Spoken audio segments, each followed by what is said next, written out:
All right, Bill, let's talk a little bit about disaster relief services from FEMA, Federal Emergency Management Agency. So I think one of the most important things to remind people of is they need to register. Apparently, maybe some people haven't, but it's very important that they take that first step, right? Well, that's right. We've had over 59,000 people register throughout the state, about 1,200 here in Montgomery County.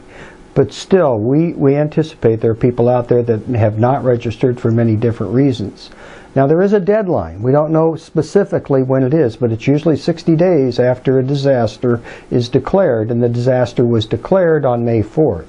So coming up in July, there could be a deadline. So it's very important that they call the 1-800 number, 1-800-621-3362, or they go online and they can register www.disasterassistance.gov. And here in Clarksville, there's a recovery center at the community center, and they can go down there and get assistance as well. Now, how important is it for people who maybe did not suffer excessive damage from the storms or from the flooding, but maybe just a little bit of damage, maybe to their porch or their basement or something? They still should go ahead and get registered, right? Well, that's correct. The FEMA program is designed for people, in many cases, that are uninsured or underinsured. And we anticipate, because of the flood, and not very many people had flood insurance, that people need assistance, disaster assistance, because their homeowner's insurance may not cover them. Any type of damage might be eligible if it resulted from the storm. And there is a period, there's an incident period that we allow people to use or to identify their damages. And that incident period is from April 30th to May 18th. Now, people may have discovered damage, maybe from water leaking from their roof because of the winds or the heavy rains, and they may not have discovered it until a week or so after the major flooding occurred. So even at that time they should register, and by all means anything that they think was damaged, could be personal property, could be their home, could be their vehicle, or their other needs such as medical, dental, things like that that may be covered. So anything that put them out of their ordinary way of life that they feel like they could be compensated for is all the more reason for them to register. Now, we've talked a lot about homeowners, and also businesses have been mentioned, but what about people who rent? Now, they may say, I'm not eligible for anything, am I?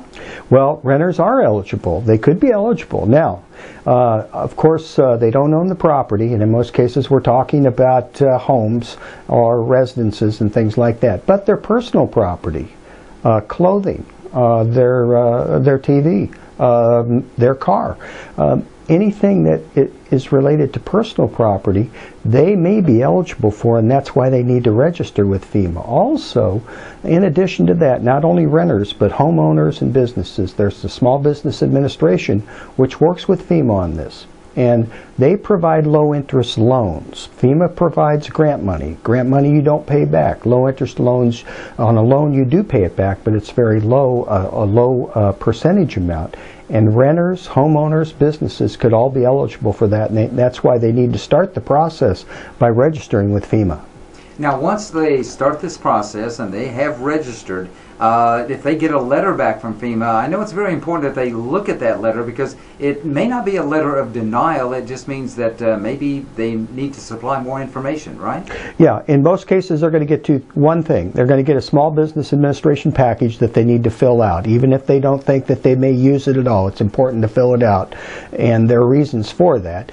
The other thing is after they've registered and had an inspector come out and look at their damages, or had somebody talk to them about their damages, they may get a letter from FEMA.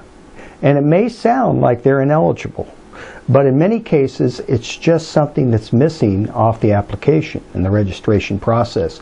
So they need to contact FEMA, 1-800-621-3362, go to the Disaster Recovery Center and ask them questions. So don't throw that letter away and get discouraged. We encourage people to look into it more. In most cases, they will be eligible for something. All right, now, Bill, let's talk one more time, emphasize the importance of registering, and also how can people get in touch with FEMA? Once again, give us that number, and also there's the FEMA office here in Clarksville as well. That's right. The easiest way for most people is to call 1-800-621-3362, open 24 hours a day, 7 days a week. The second way, a lot of people are technology driven, savvy. They can go online, www.disasterassistance.gov. Or they can go to the Recovery Center here in Clarksville, which is at the Civic Center, at Civic Hall, down on Pegram Drive. And they can get assistance right there. There's phones there that they can call in, or they can have somebody from FEMA's system as they make that call. So the critical thing is to register before any deadline appears. And like we mentioned before, even if they think their damage is insignificant or is marginal, it may not qualify, they may be surprised. So get in on that eligibility period and register.